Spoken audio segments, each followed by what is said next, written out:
მოგესალმებით, ტრადიციულად 4 შაბათს გზაზე Business Insider რადიოს სივრცის ეთერში. მე გიორგი აბაშვილი ვარ, Business Insider-ის დამფუძნებელი, გადაცემის ავტორი და წამყვანი. დღეს კვლავ როგორც ყოველთვის ვისაუბრებთ აქტუალურ ეკონომიკურ საკითხებზე, მთავარ გამოწვევებზე, მნიშვნელოვან თემებზე და სრულად ახალი ინფორმაცია, რომელიც დღევანდელია, ასე ვთქვათ, დღეს აზიის ADB მაზის განვითარების ბანკმა გადახედა საქართველოს ეკონომიკური ზრდის პროგნოზს, უბრალოდ დღეს გამოაქვეყნა ეს გადახედვა აპრილში დაფიქსირებული მაჩვენებელი და ეკონომიკური ზრდის პროგნოზი გააუმჯობესა 6%-მდე, ანუ გაზარდა, ასე ვთქვათ. მანამდე არსებული გასული წლის მეორე ნახევარში დაფიქსირებული მაჩვენებელი კიდევ 0.5%. აზიის განვითარების ბანკი ამ შემთხვევაში არის მეოთხე საერთაშორისო საფინანსო ინსტიტუტი, რომელიც ამბობს, რომ საქართველოს ეკონომიკა 2025 წელს გაიზრდება 6%-ით. შეგახსენებთ, რომ მანამდე ეს მაჩვენებელი დაფიქსირებული ჰქონდა საერთაშორისო სავალუტო ფონდს. მსოფლიო ბანკმა სწორედ არჩევნების შემდგომ პერიოდში, ანუ იანვარში, მინდანე წლის იანვარში გამოაქვეყნა საკუთარი, ასე ვთქვათ, გადახედვა, ასე რომ ვთქვათ, ეკონომიკური ზრდის პროგნოზის და იანვარში, მინდანე წლის იანვარში აღნიშნა, რომ საქართველოს ეკონომიკა გაიზრდებოდა 6%-ით. ასევე ამ დიდი 4-ულიდან საერთაშორისო საფინანსო ინსტიტუტების ევროპის რეკონსტრუქცია განვითარების ბანკმა EBRD-მ გამოაქვეყნა 27 თებერვალს, ასევე გადახედვა საქართველოს ეკონომიკური ზრდის პროგნოზის და განსაზღვრა ასევე 6%-ით და ბოლო მეოთხე ამ დიდი 4-ულიდან კიდევ ერთხელ საერთაშორისო საფინანსო ინსტიტუტების უკვე ADB-მ გამოაქვეყნა ეს მაჩვენებელი და დააფიქსირა 6%-ით. თუმცა ჩვენ ვსაუბრობთ ახლა ამ შემთხვევაში დიდ 4-ულზე საერთაშორისო საფინანსო ინსტიტუტების, მაგრამ არ უნდა დაგვაუწყდეს, რომ სარეიტინგო სააგენტოებმა, ანალიტიკურმა ორგანიზაციებმა მთელი შემთხვევაში საქართველოს ეკონომიკური ზრდის პროგნოზი გააუმჯობესეს სწორედ არჩევნების შემდგომ პერიოდში, მათ შორის შემიძლია გავიხსენო სარეიტინგო სააგენტო Moody's, S&P, რომლებიც რა თქმა უნდა რისკებზე საუბრობენ უპირატესად პოლიტიკურ რისკებზე. გამომდინარე როგორც ქვეყნის გარეთ, ისე ქვეყნის შიგნით არსებული ვითარებიდან, რომელიც ქვეყნის შიგნით არსებული პოლიტიკური დაზავებულობა ხშირად არის ხოლმე სწორედ ინსპირირებული საგარეო ფაქტორები და ბუნებრივია პოლიტიკურ რისკებზეა საუბარი ამ შემთხვევაში და რომ არა პოლიტიკური რისკების სხვა მხრივ შესაძლებელია ნამდვილად რომ ეკონომიკური ზრდის მაჩვენებელი კიდევ უფრო მაღალი იყოს. ასევე გაერო სწორედ იანვარში გაერომ გადახედა პროგნოზს ამ შემთხვევაში რა თქმა უნდა იგულისხმება UNDESA, გაეროს ეკონომიკური და სოციალური საქმეთა დეპარტამენტი.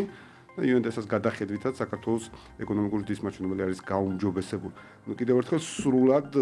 როცა საუბარი იყო გარკვეულ ტიპის აპოკალიფსურ სცენარებზე საქართველოს მიმართებაში,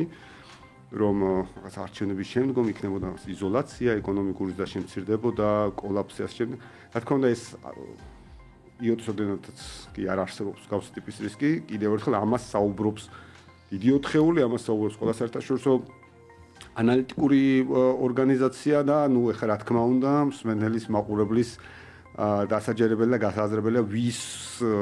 ვის პოზიცია მართალი, ანუ რაღაცა ანგაჟირებული პოლიტიკოსების, ექსპერტო ადამიანების თუ ავტორიტეტული ორგანიზაციების. ამავდროულად სხვა შორის საინტერესოა და ყველა ვაკვირდებით ლარის კურსის გამყარების ტენდენციას და მე მახსენდება ასევე ნოემბრის დასაწყისში, სწორედ არჩევნების შემდგომ იყო ესეთი ტიპის პროგნოზები საოცარი, რომ მაგალითად თვე ნახევარში ლარი უნდა გაუფასურებული იყო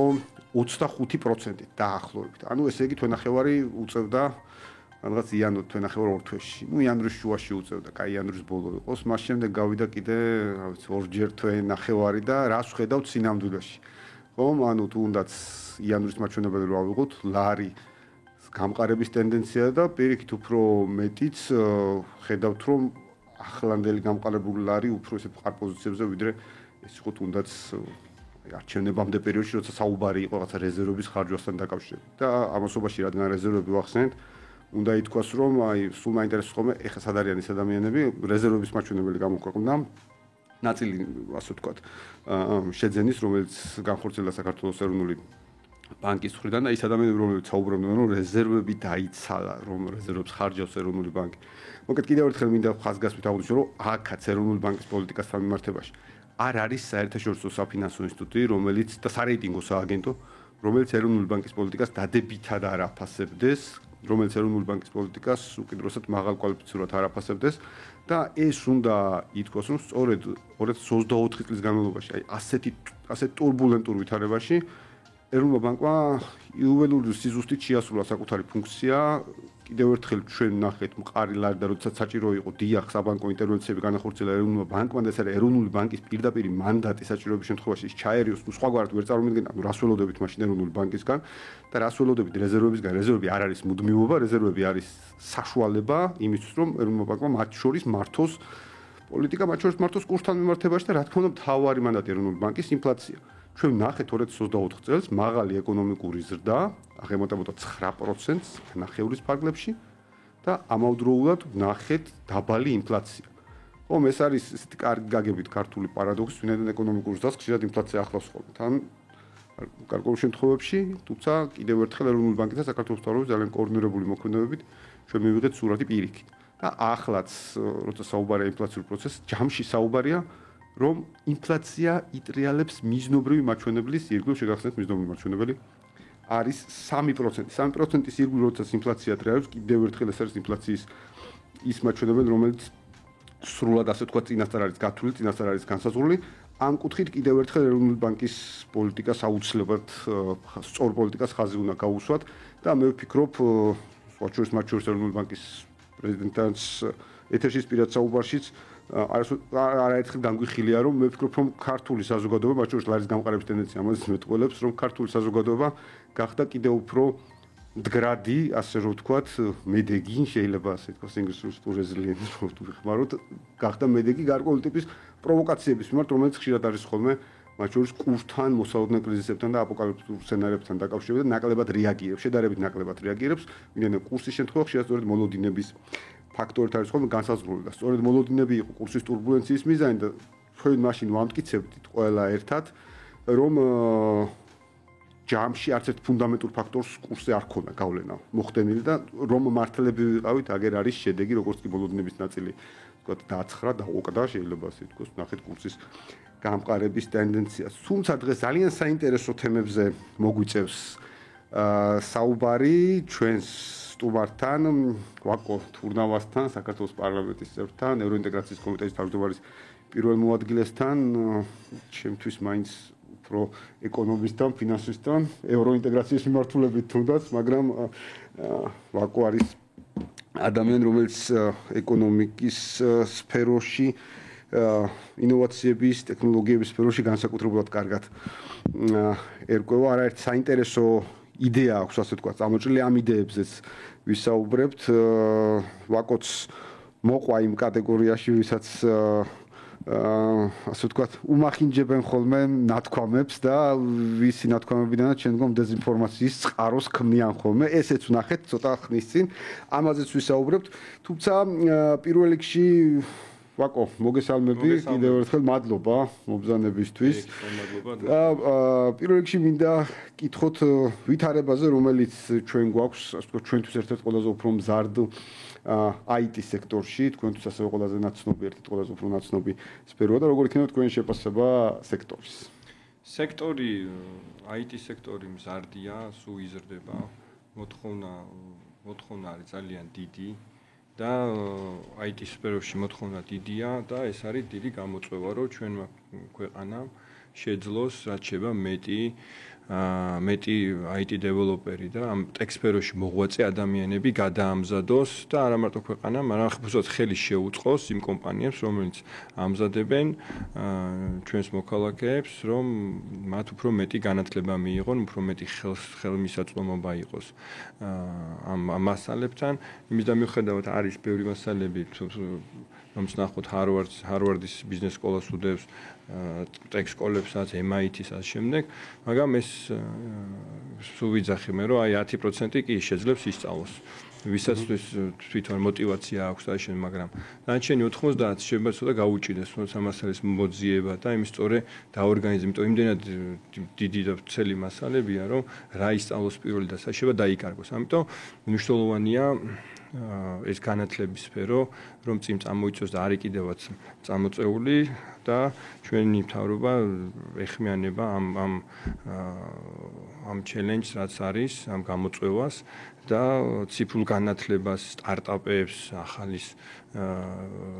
გამოგონებებს ხელს უწყობს, ხო? ეს სულ რაღაც ერთი კვირის წინ პრემიერმა და ჩვენმა პრემიერმა დაანონსა სტარტაპებზე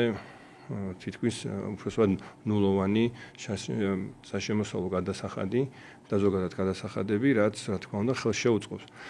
ეს სტარტაპები, ხო, სტარტაპების სტატისტიკა არის შეიძლება ითქვას 100-დან 1-ან 2, 3 კარგი სტარტაპი შეიძლება იყოს უბრალოდ რეიტი იმისი აქვს ძალიან დაბალი წარმატების, მაგრამ ეს ხალხი ხო აქ რა თქმა უნდა შემდეგ უკვე სხვა სფეროში არ გადავა, ისევ გააგრძელებს სხვა კომპანიებს შეუერთდება და ესეც უკვე ერთგვარი განათლება, გამოცდილებას მიიღებს. ამიტომ ეს არის ძალიან მნიშვნელოვანი ჩვენთვის. თქვენ ახსენეთ ვაკო პრემიერის ინიციატივა საგადასახადო შეღავათებთან დაკავშირებით, ეს უკვე 10 წელს განმავლობაში შეღავათები, თუ არ მეშლება 3 წელი სულად განთავისუფლება საშემოსავლო გადასახადიდან და მანამდე ასევე ზოგადად IT სექტორზეც ლაპარაკობდით და პრინციპში საქართველოში ჩვენ ნახეთ იმ დროს, როდესაც საგადასახადო შეღავათები დააწესდა, ანუ 22 წლის სექტემბერი თუ არ მეშლება განსაკუთრებული საერთაშორისო სტატუსი ამ კუთხით. თვითონ აი როგორ შეაფასებთ აი საქართველოში შემოსვლა IT სექტორის ნაწილს და ზოგადად აი სექტორში იგივე დასაქმების, შემოსავლების, ხელფასების ნაწილს, ანუ აი რატო IT სექტორი მიმზიდველი თქვა თუნდაც საქართველოსთან IT-ს კეთება პირობითად. დღეს საქართველოში საშუალო ხელფასი არის სტატისტიკის მიხედვით 2050 ლარი, ხოლო IT სფეროში არის 7500 ლარზე მეტი. ეს იმას ნიშნავს, რომ IT სფერო არის ყველაზე მაღალ შემოსავლიანი, მაღალ ანაზღაურებადი პროფესია, უფრო მეტია ვიდრე მაგალითად საბანკო სექტორში, ხო? ეს ფაქტია და ამიტომ ცოტა ხნის შეიძლება ეს ვერავის ვერ წარმოედგინა, თქვა, საბანკო სექტორი იმდან სწრაფად მიდიოდა, თქვა. კი, იყო ესეთ გამოწვევები, მაგრამ IT-მ განსაკუთრებით COVID-ის დროს უკვე ეს მნიშვნელობა უფრო გაიზარდა, ადამიანები როცა სახში იჯდნენ, უფრო მეტი ციფრული ონლაინ პლატფორმებზე გადავიდნენ, ამიტომ იყო უკვე საჭიროება უფრო მეტი გაციფრულება. ასევე ეს გაციფრულება ხო ყველაფერს ხელს უწყობს, უფრო მეტი ნაკლები ბიუროკრატია, უფრო მეტი განვითარება, უფრო მეტი წინსვლარი, ამიტომ IT-ზე მოთხოვნა, IT დეველოპერებზე მოთხოვნა უფრო გაიზარდა. ეს მხოლოდ არ არის ასევე ვიცით რომ ვითარდება უდიდესი ქვეყნები, უდიდესი კომპანიები, წარმატებული ქვეყნები და უდიდესი კომპანიები მთლიანად ინვესტიციებს აკეთებენ უკვე ხელოვნურ ინტელექტში, ხო? ეს ხელოვნური ინტელექტი რაშვება, ხო? ანუ ძალიან ბევრ სწრაფად ინფორმაციას გაწვდის, გიმუშავებს და შესაბამისად ის კადრები, რომელიც ჩვენ ამა თუ იმ პოზიციაზე ყავდათ, უკვე გაქვთ იმის საშუალება სხვა საქმეზე გადაიყვანოთ და უფრო ოპტიმიზაცია გააკეთოთ. ეს ყველაფერი არის ზუსტად ამ IT-ს ამ ხელშეწყობით, განვითარებით და რაც უფრო მეტი ტექნოლოგიები დაინერგება, მით უკეთესია თვითონ კომპანიისთვის, ქვეყნისთვის. ამიტომ მე ყოველთვის მომხრე ვარ და გვინდა ჩვენ გვინდა რომ საქართველოს იყოს ერთ-ერთი მოწინავე ამ სფეროში და ესე თქვარი IT ჰაბი გაკეთდეს ჩვენ ქვეყანაში, საიდანაც უკვე მრავალ კომპანიას მომემსახურებთ. რაც უკვე დაიწყო ეს ტენდენცია, სახელმწიფომ შეიმუშავა ესეთი სპეციალური რეჟიმი,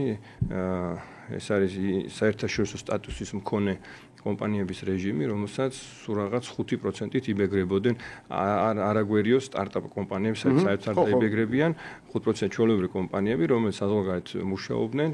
და ჩვენ უკვე მათ ვეპატიჟებოდ და მიახლოებით 150 სტატუსის, ესეთი სტატუსის მქონე კომპანია ყავს ჩვენ ქვეყანაში, საიდანაც საქართველოსთან ემსახურებენ არის ერთ-ერთი წარმატებული კომპანია, მაგალითად,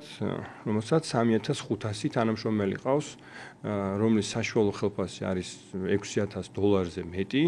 და საქართველოსთან არც ერთი კლიენტი არ ყავს საქართველოში, ყველა კლიენტი არის საზღვარგარეთ. ეს იმას ნიშნავს, რომ პირდაპირ ექსპორტი ჩვენი ცოდნის, ჩვენი იმ ტალანტის, რა ტალანტით ჩვენს ქვეყანაში არის. რა თქმა უნდა, ეს არ არის საკმარისი, კიდევ უფრო მეტი უნდა გაიზარდოს, უფრო უნდა გაძლიერდეს ეს სექტორი. დღეს მიახლოებით 40000 IT დეველოპერი ყავს და ამ სფეროში მომოღვაწე ადამიანი და ვფიქრობ, რომ სწორი პოლიტიკის შედეგად ეს ციფრი 3-4 წელიწადში უნდა გაორმაგდეს. კი ბატონო, აი სხვა ჩვენს ახლა ჩემი ვენათქვამი გადავამოწმე საგადასახადო შეღავათებთან დაკავშირებით 2020 წლის სექტემბრიდან არის ამოქმედებული საგადასახადო შეღავათები და აი კალკის კვლევა ამასთან დაკავშირებით 2020 წლის შემდგომ მაგალითად 2023 წლამდე ამ საგადასახადო შეღავათების შედეგად ჯამში ასე ვთქვათ შემოსავლები გაიზარდა თითქმის 50%-ით ისე როგორც მოხდა კომპანიების რელოკაცია ასე ვთქვათ საქართველოში. ვისაც შემოსავლო გადასახადი ახსენეთ, მათ შორის მოგების გადასახადი, ანუ გამწვევაში განაწილებულ მოგებაზეც არის 5% დაფიქსირებული, ნახოთ 15%-ისა და აი თქვენ რომ საუბრობდით, რომ მართლაც საერთაშორისო კომპანიების მომსახურება, ხო, აქედან ექსპორტიდან შემოსავლები გაიზარდა, სწორედ იმიტომ რომ უდიდეს შემთხვევაში მაგალითად 2023 წელს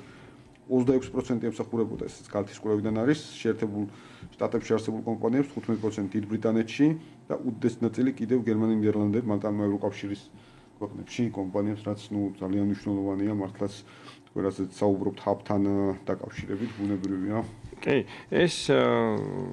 დღეს რელოკაცია ახსენეთ, დღეს ჩვენ ქვეყანაში მიახლოებით 25,000 IT დეველოპერი არის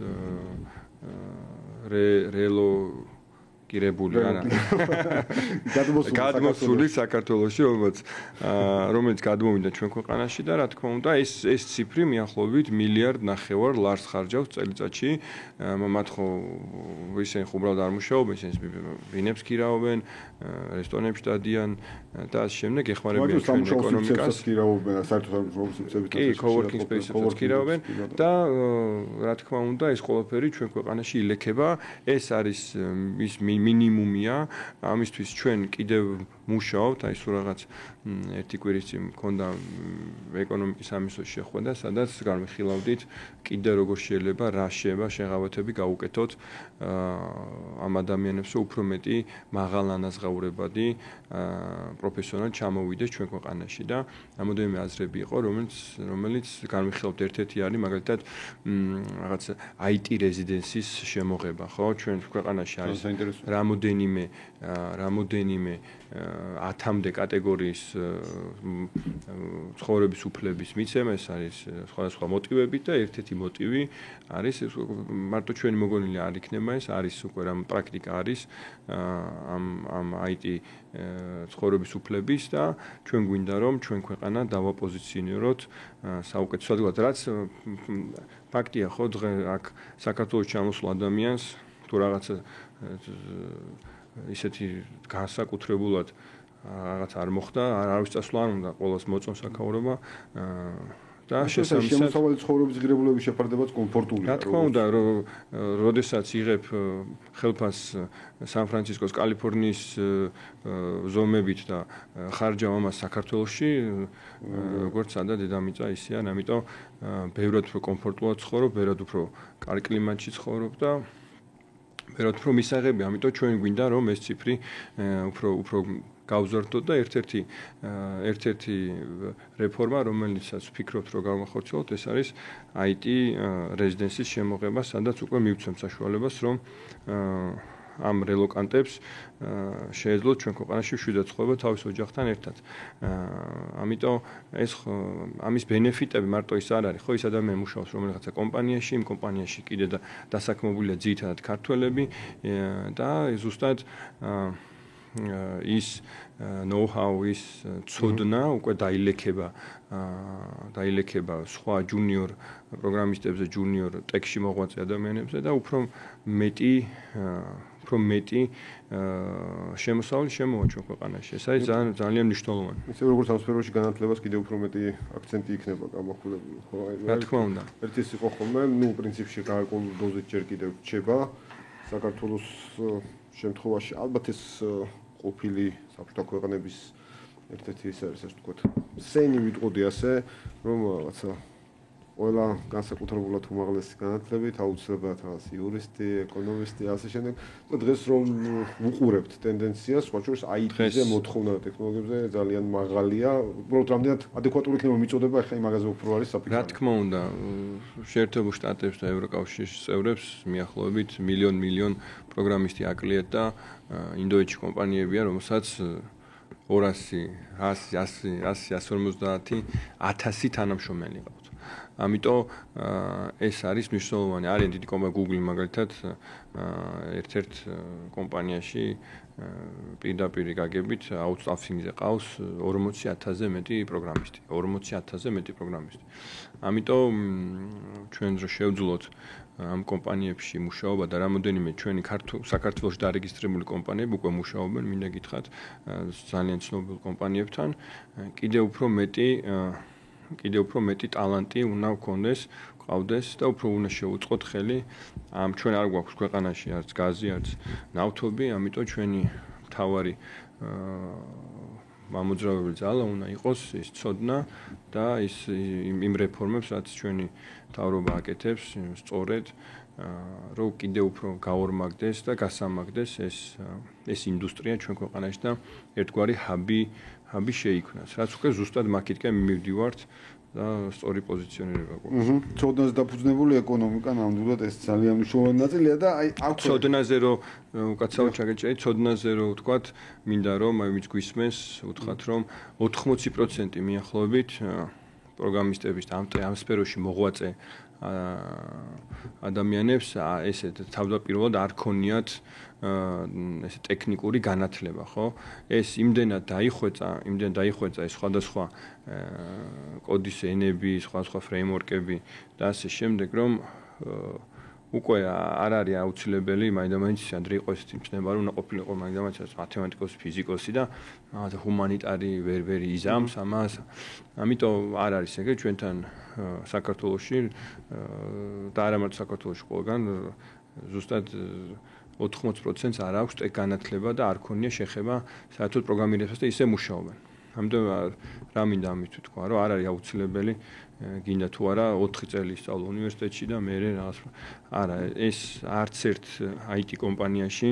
მოხვედრისთვის არავინ არ მოთხოვს პროფესიონალს ბაკალავრის მაგისტრის და დოქტორის დიპლომი საბუთი მაჩვენე თორე არ მიგიღებ არა პირდაპირ მოუტრიალებენ ლეპტოპს და ერთხას კოდს დააწერინებენ მაგით მიხვდებიან ძალიან მარტივად და შემდეგ უკვე პერსონალური სკილები ძალიან მნიშვნელოვანია როგორ შეუძლია ურთიერთობა იმიტომ რომ ეს ტექნოლოგია არ არის ერთკაციანი ტექნოლოგია სადაც ეს რაღაც მიახლოება მშენებლობა რომ აიღოთ ერთი ადამიანი ვერ ააშენებს ხო სახს იქ სხვა პროფესიონალები არიან სხვა როლები უფრო მეტი უფრო ნაკლები მაგრამ ეს ყველაფერი გუნდური თამაში ამიტომ ძალიან დიდ მნიშვნელობას ანიჭებენ უცხოელი დამსაქმებლები ძალიან დიდ მნიშვნელობას ანიჭებს ადამიანის გუნდურობას როგორ შეუძლია გუნდში იმუშაოს და პერსონალურ თვისებებს ძალიან მე მქონია გამოცდილება სადაც მომიყვნენ გასაუბრებებზე როგორ ეკითხებოდი რამე ხუმრობა თუ შეგილიაო და ერთ-ერთი კომპანია ხუმრობაშიც კი ამზადებდა რომ რაღაც რო კითხავენ რაღაცა ჯოუკ მოგვიყევი რომ ცოდნოდათ აი რაღაცა რა შეიძლება რაღაც სახუმარო ყოფილიყო ამიტომ ყველას მოუწოდებ რომ იმან ხალხს ვისაც ეს სფერო აინტერესებს და სახლიდან მუშაობა უყვარს ან ნებისმიერ წერტილიდან და არ უნდა რომ ფიქსებულად ამეიაროს არ არის ასაკი არ გააჩნია ამ პროფესიას არ გააჩნია არაფერი წინა რეკვიზიტი რომ გინდა თუ არა რაღაცა უნდა იცოდე აქამდე ყველა ადამიანი შეუძლია იმუშაოს კი ბატონო და აუცილებლად მინდა გითხოთ ჩვენ ამ შემთხვევაში სტარტაპებისკენ გადავიწევ თუმცა მაღალ ტექნოლოგიურ სტარტაპებსაც შეეხება ბუნებრივია უპირატესად ძალიან საინტერესო იყო ასევე ინიციატივა რომელიც გაჟღერდა რომ სან-ფრანცისკოში საქართველოს ფარგლებს გარეთ პირველი ტექნოლოგიური ჰაბი ამოქმედდება სილიკონ ველზე ასე რომ ვთქვა ცდომა პირდაპირ ინვესტორებთან ხო აი როგორ შეაფასებთ ამას აი ჩვენი სტარტაპებისთვის აი თქვენი დაკვირვებით აი რამდენად ეს ნაწილი იქნება გარკვეულწილად ესეთი ბუსტი ხელშემწყობი დამატებით ჩვენი სტარტაპებისთვის რა თქმა უნდა აი ნახეთ რატო სან-ფრანცისკოში და არა სხვაგან ხო ანუ სან-ფრანცისკო არის ერთგვარი აი სტარტაპერების და ინვესტორების მექა რა ანუ სულ მაგას ვიზახდი როდესაც ვისაც გექნებათ საშუალება რომ ნახოთ აი პირველი დღიდან ჩასვლისა ქუჩაშიც კი ზოგადად მარტო სან-ფრანცისკოში არა გარშემო სილიკონ ვალი ანუ იქ სან-ხოსე ანუ მთლიანად ეს Bay Area-ში, სადაც რეკლამებიც კი ახლა ჩვენთან რაღაც თბილისში რაღაც ტასაც რეკლამა, რაღაც შენებლობის ქუჩაში შეგიძლიათ ნახოთ რაღაცა ყველაზე სწრაფი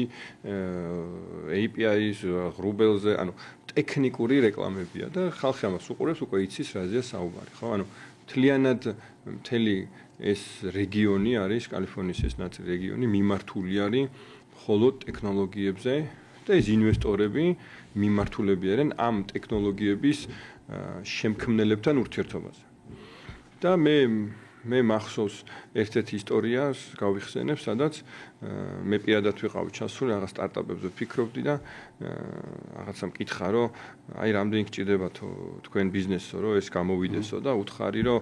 აი 2 მილიონი გჭირდება თქო და სანაცვლოდ რა მოხდებაო და უთხარით, რომ 3 წელიწადში აი 30 პირდები თქო, რომ ეგრე გამოა ესე პროჯექშენები ქონდა 30-ის და იცინოდა რა, გაიცინა მიაპონოს და ვერ მოვისვენე და მე მივედი რომ რაღაც კონფერენცია რომ მორჩა რა იყო მეთქე ხა 2-დან 30 ამდენი 1000% გამოდის რომ და რა არ მოგეწონათ და ესეთი რაღაც მითხრა და მინდა რომ იმ ხალხს ვინ სტარტაპერებს ვისაც გვისმენს ან აპირებს სტარტაპ შემოვიდეს ეს ინფორმაცია გქონდეთ რომ ესე მითხრა რომ აი მე წარმოვადგენ ერთი დიდი ფონდი იყო Mitsui და იაპონური და მიახლოებით 50-დან 80 მილიონამდე ჩამომაქვსო წელიწადშიო აქო და ყველა კომპანიებს სადღაც 1-დან 2-3 აი ესეთი ჩეკებს უწერთო რა ამ კომპანიებს ვარიგებთო და დარწმუნებული ვარო რომ აი 2-3 წლის განმავლობაში შეიძლება ერთმა გაამართლოს და ის ერთი რომ შენ იყო ანუ რამდენი გამოვიდა 200 მილიონი მაქვს დახარჯულიო და შენი 2 რო გაამართლოსო 30 მექნება დანჩენ 170,000 რა გავუკეთო და პასუხი ვერ გამეცი გასაგებია მეთქი გადავაწყეთ მეორე დღეს ყველაფერი და ეს იყო ის გაკვეთილი რომ იმ ქვეყანაში ეძებენ იმ ადგილას ეძებენ უნიკორნებს რომელიც ღირებულება ანი 1 მილიარდი დოლარი და ზევით ამის მაგალითებია ბევრი და იქ ეძებენ ისეთ კომპანიებს როგორც აი Uber-ს, იქ Dropbox, იქ თავის დროზე სხვა კომპანიებს და სტარტაპებს, საიდანაც .com კომპანიებს ეძახიან, საიდანაც მინიმუმ მილიარდს იშოვენ, ამიტომ ეს სასწაული დიდი მასშტაბია და იქ თუ ვინმე წავა რომ რაღაცა 2 მილიონით თუ რაღაცით რაღაც 30 ეს საერთოდ ეს არის უფრო equity fund-ების მიდგომა არის და არა venture. იქ არის მთლიანად venture-ული მიდგომა. ხა ეს ყველაფერი რატომ მოვყვევი? ხო, ეს venture-ული მიდგომა ნიშნავს ზუსტად ამას, რომ 99%-ში არ გამოვა 1% გამოვა. ამიტომ ეს ამიტომ დღეს იქ ჩვენი ქვეყნის დაამნიშნულოვანიას რომ გქონდეთ შესაძლებლობა ჩვენ სტარტაპერებს აი ზუსტად ამ იაპონელი სტილის ინვესტორებთან ურთიერთობაში, სადაც ესე ხელგაშლად ესე სწრაფად შეუულიათ ამ ინვესტორებს და მზად არიან რომ ეს მილიონები ესე თქვათ ჩააბანდონ, უხეშად გადაყარონ იმის მიზნით რომ unicorn-ი იპოვონ. და ის სტრესი რაც ინვესტორს შეუულია სტარტაპს მოგცეთ რომ ფული რომ მოგცათ მეორე დღეს რო გირეკავენ აბა რაკენი და ვაიმე ცუდად ხო არ მიდიხარ რო სტრესავენ და შემდეგ ეგ სტრესი არის მთლიანად მოხსნილი და ბეროთ რო თავისუფლად და ბეროთ რო ლაღად რისკავ და ეს არის ზუსტად ის დრაივი რის გამოც სან-ფრანცისკოში მიდის ხალხი და ზუსტად ჩვენ ტექნოლოგიურ ჰაბს ეს ეფექტი ექნება ზუსტად ჩვენ სტარტაპერებისთვის და წინასწარ წარმატებას უსურვებთ. კი ბატონო, და ძალიან კარგია რომ თქვენი მაგალითი მოვყევით კონკრეტული პრაქტიკული ნაწილი ამ შემთხვევაში. ვაკო, დასაწყისში აღვნიშნე ერთი რომ უკვე wacos.com-იც გახდა ასე ვთქვათ დეზინფორმაციის და სპეკულაციების წყარო, ეს შეეხებოდა Visa, Mastercard-ის თემას და ზოგადად ღია ბანკინგს მიუხედავად იმისა, რომ მაგალითად პირადად ჩემთვის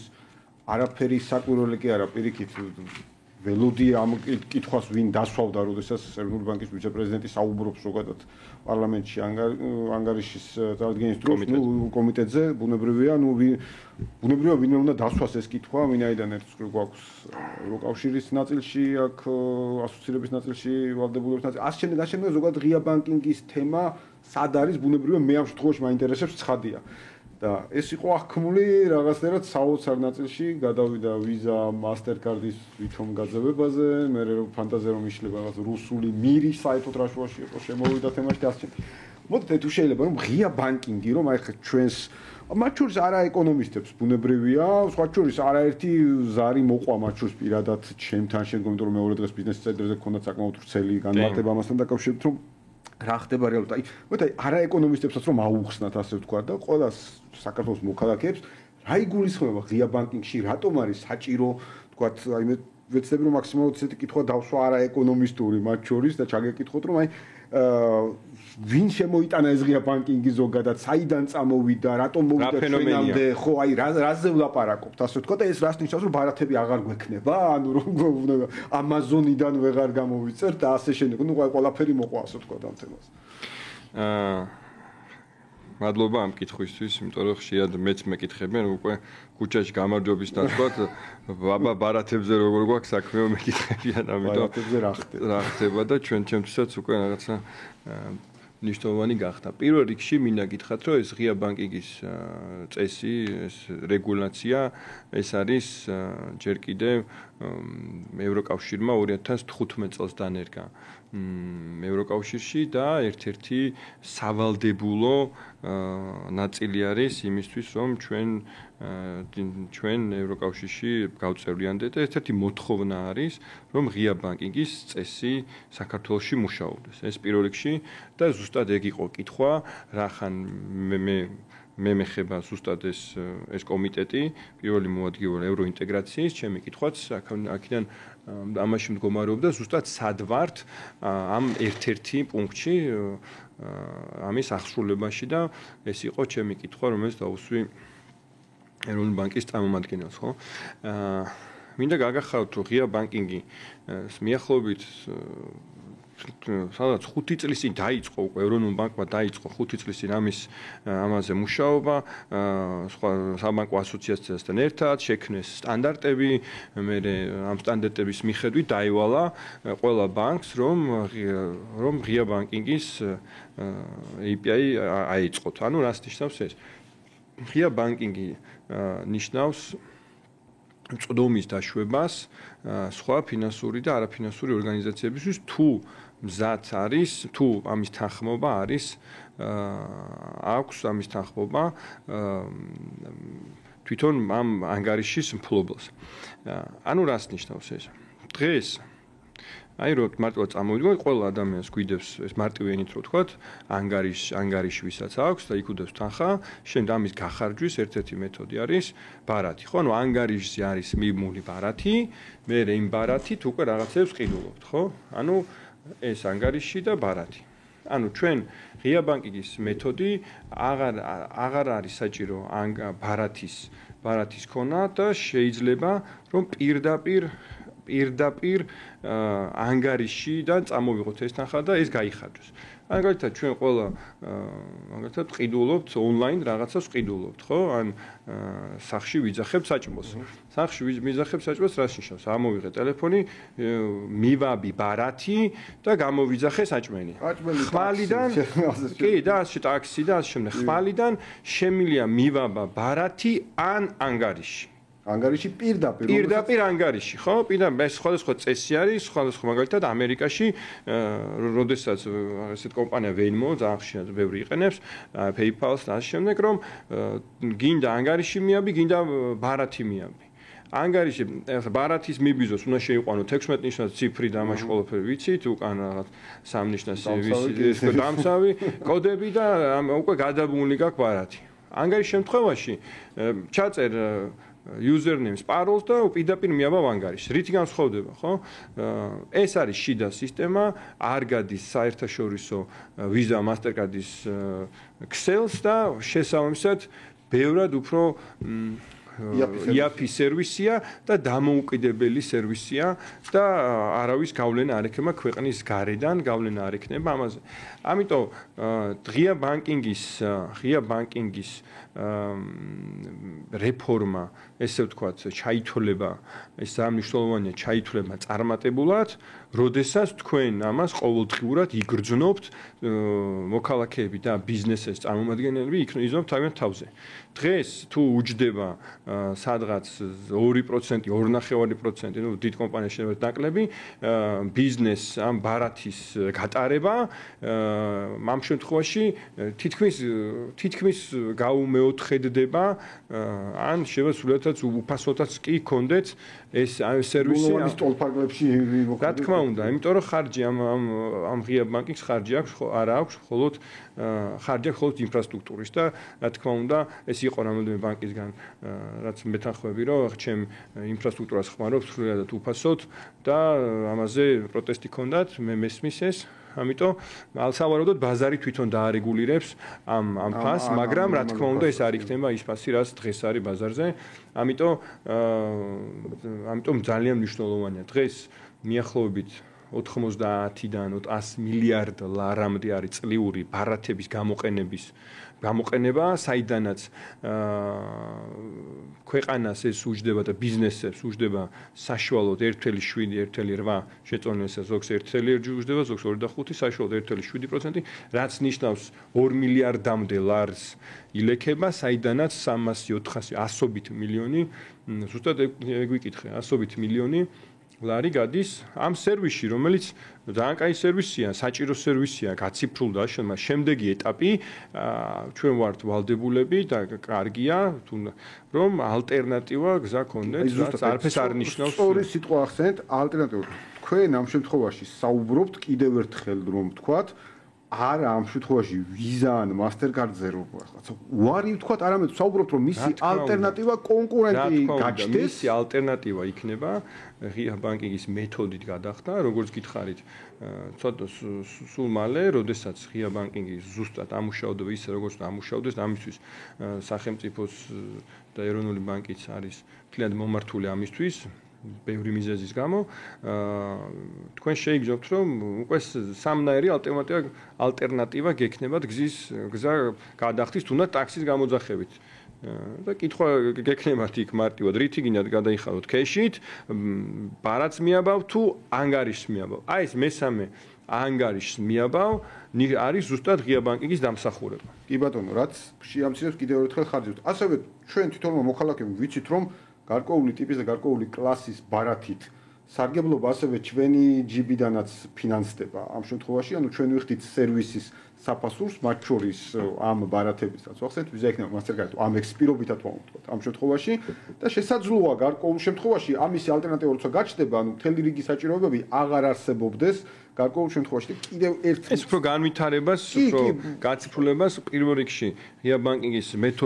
მეთოდის როდესაც ამუშავდა ამერიკაში და ევროკავშირში ძალიან ბევრი უამრავი სტარტაპი, უამრავი ფინტექის კომპანიები მომრავი საინტერესო ERP სისტემები კონკურენციაში შემოვიდა და დაიხვეწა და განვითარდა ეს სფერო, რაც ზოგმა ბანკმა ევროკავშირში ეს მიიჩნია საფრთხე, ზოგმა ბანკმა ეს მიიჩნია პირიქით გამოწვევა და უფრო მეტი შესაძლებლობის განვითარებისთვის, ამიტომ მე ვფიქრობ დღეს მე ხარ რამდენად შეხება მაქვს პირიქით პოზიტიურად არის ბანკების მიმართ ეს აღქმული და ვიმედოვნებ რომ ამაში ხარს დაუჭერენ და სულ მალე უკვე აი სამი მეთოდის გადახდის საშუალება ექნება ჩვენს მოსახლეობას და ბიზნესებს. ერთი ნაწილი მინდა გკითხოთ, თუმცა მანამდე ძალიან მცირე ამავე საკითხზე უნდა ვაღიარო, რომ ზუსტად თქვენი აი ამ თქვენ შემთხვევაში, თქვენს გარშემო აგორებული ამ დეзинფორმაციის შეგო, როდესაც ასე ვთქვათ, ბუნებრივია ალბათ ამ სფეროსთან ახლოს ყოფ ადამიანებს, არ ადამიანებს, ვინც თქვენ გიცნობთ ამას. აი, ყველას გვეკითხებოდნენ მათ შორის, რომ აი რა ხდება რეალურად და მე თვითონ ასე ვთქვათ, ვცადე რომ ცოტა მეტად გავკოულიყავი კიდევ ამ თემაში, ან მომეძიებინა ალტერნატიული ნაწილი თქვა სად რა იყო და სხვათა შორის ვიდრე ხა ეს 2 დღის წინანდელი განცხადებაზე უნდა გითხოთ, მაგრამ მანამდე ძალიან საინტერესო რამ ვნახე, რაც ნუ მანამდე გულწრფელად გითხრათ არ მქონდა ნანახი, ხა ჩვენ ევროკავშირს ვსაუბრობთ, მაგრამ ბრიტანეთზე მინდა ვთქვა, ეს არის 2023 წლის 22 ნოემბრის ბრიტანეთის მთავრობის მოხსენება, რომელშიც წერს ამას Reuters-ი და მე ეს ორიგინალშიც ვნახე ეს მოხსენება ბრიტანეთის მთავრობის, წერს Reuters-ი, წერს Financial Times-ი, ბრიტანეთს ჭირდება ციფრული ალტერნატივა ვიზა და Mastercard-ის ბარათის გადახდისათვის. ანუ ციფრულ ალტერნატივაზე სამთავრობო მოხსენება არსებობს ბრიტანეთში, ეს არის ძალიან ვრცელი მოხსენება, ხა ამას ბუნებრივად არ განვიხილოთ, მაგრამ მთელი ნაწილი რაც თქვენ ახლა აქ პირობითად ისაუბრეთ, რაც მაშინ პარლამენტში ისაუბრეთ, რასაც მოყვა ასე ვთქვათ, მთელი აჟიოტაჟი, აი სწორედ ამის შესახებ არის საუბარი, რომ ეს ბიზნეს დაუზოგავს თანხებს, მომხმარებელი იქნება უკეთესად, იმიტომ რომ სულ უფრო მეტი ჩივილია ასე ვთქვათ, ბრიტანეთის მთავრობა შემთხვევაში მარეგულირებაში სამამისა ცენტრალურ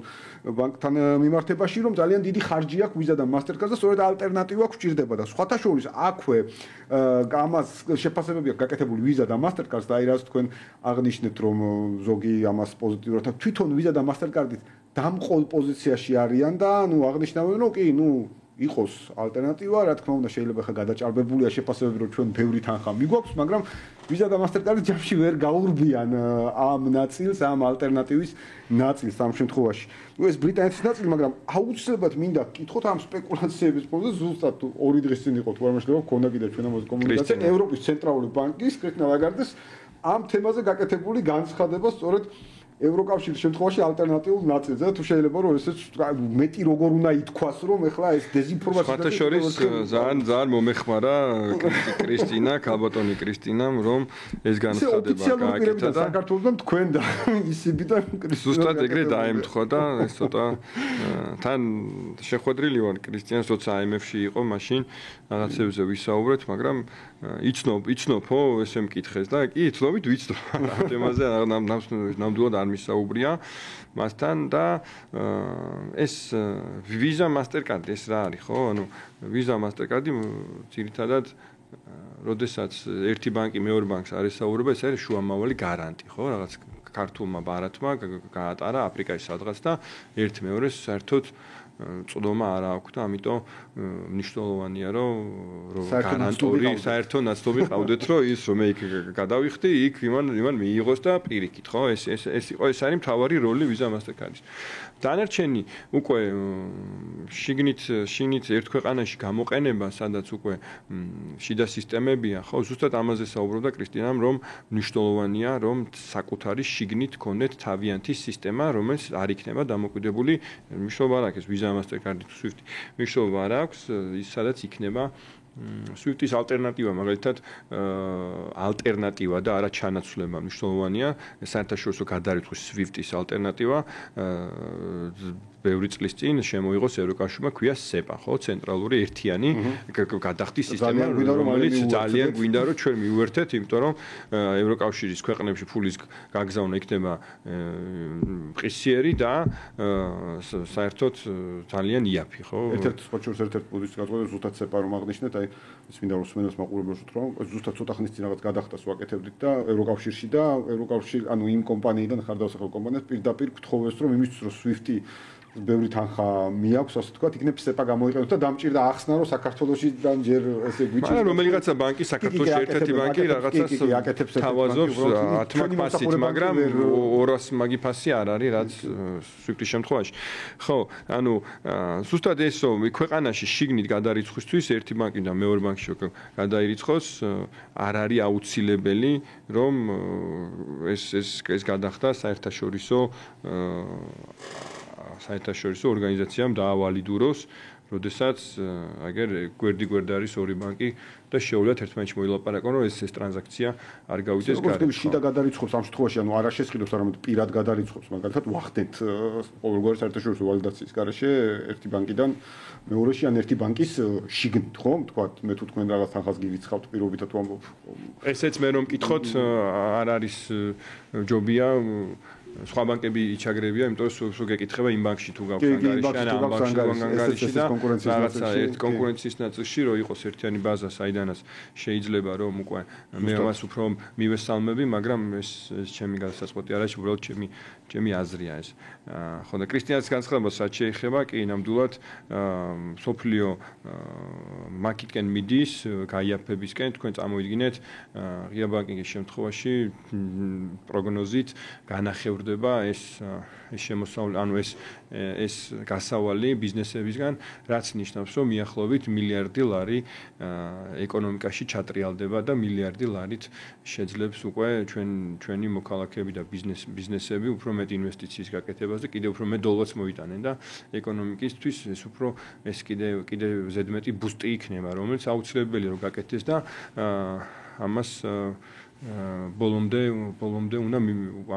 მივიყვანთ და თქვენ ამით დარწმუნებით, როდესაც მხოლოდ ბარათი არ გექნებათ მისამელი და შეგიძლიათ პირდაპირ თქვენი ანგარიში მიამბოთ. კი ბატონო, ეს ძალიან მნიშვნელოვანია და კიდევ ერთხელ ძალიან სწორად ახსენა ბატონო ვაკუმ სეპა კიდევ ერთხელ ცალაპარაკია ხოლმე რაღაცა რომ ეს საუბრები იმიტომ დაიწყო თითქოს რომ საქართველოს ვინმე რაღაც SWIFT-დან, T-Shell-ს, Visa და Mastercard-დან ვერ გადავიხდით, ამიტომ შემოგვაქვს ალტერნატივა. კიდევ ერთხელ არის წმინდა წყლის სპეკულაცია, როგორც ვაკუმ ახსენა, მსოფლიო ტრენდი მიდის აქეთ და რაც უფრო სწრაფად და სწორად დავყვებით, მით უფრო მნიშვნელოვანია და პირიქით ალბათ ჩვენც მოქალაქეები პირიქით მგონია რომ გთხოვთ და მოგთხოვთ თქვენ კანონმდებლებს ამ შემთხვევაში რომ თქვენი ზღვა მაქსიმუმ გააკეთოთ რომ სწრაფად გქონდეს ის ალტერნატივები და ის სიკეთეები რომელთაც განვითარებული სოფლიო სარგებლობს უკვე თქვა ამ ნაწილში. ვაკო, უღრმესი მადლობა საუბრისთვის, ვრცელი, მაგრამ ძალიან საინტერესო საუბარი გამოგვივიდა. მე ვფიქრობ, შევეხეთ ძალიან მნიშვნელოვანი ესეთ მზარ და პერსპექტიულ საკითხებს საქართველოს ეკონომიკის მომავალს ვიტყოდი. ასე სტარტაპებს, IT მაღალ ტექნოლოგიურ სტარტაპებს, ზოგადად სტარტაპებს, თქვა ამ შემთხვევაში IT სექტორს მთლიანობაში და რა თქმა უნდა, ვისაუბრეთ ასევე იმ დეზინფორმაციაზე, რომელიც მე ვფიქრობ, რომ სრულიად ტყუილად მოხდა საქართველოს მოქალაქეების ნაწილის აღელვება ესეთი სპეკულაციური ნაწილით, მაგრამ ეს როგორც ჩანს დეზინფორმაციასთან ბრძოლა მოგვიწევს, მაგრამ ხანდახან ამ დეზინფორმაციას 2-3 გვერდის წაკითხვა უნდა ხოლმე, მეტი არა თან. ან მოსმენა. კი, ან მოსმენა სწორი, წაკითხვის გააზრება, მოსმენის გააზრებაც არის თქვა ისეთი მნიშვნელოვანი ნაწილი, მაგრამ არ უნდა ამას უმაღლესი განათლება და ასე თქვა დამატებით დამთავრება, ასე ბაკალავრის ხარისხი, რომ ამ ნაწილიდან რაც თქვენი საუბრეთ დასკვნა ყოფილიყო გამოტანილი. უღრმესი მადლობა კიდევ ერთხელ. წარმატებები საპარლამენტო საქმიანობაში ამ მიმართულებითაც და ცხადია პოლიტიკის შექმნილ ძანდებით და პოლიტიკის მიმართულებითაც კიდევ ერთხელ. დღეს ბიზნეს ინსაიდერი ერთ-ერთი გრძელი გადაცემა ამით დასრულებულია. ჩვენ შევხვდებით შემდგომ 4 შაბათს ტრადიციულად 5 საათიანი საინფორმაციო გამოშვების შემდგომ რადიო სივრცეში. მადლობთ.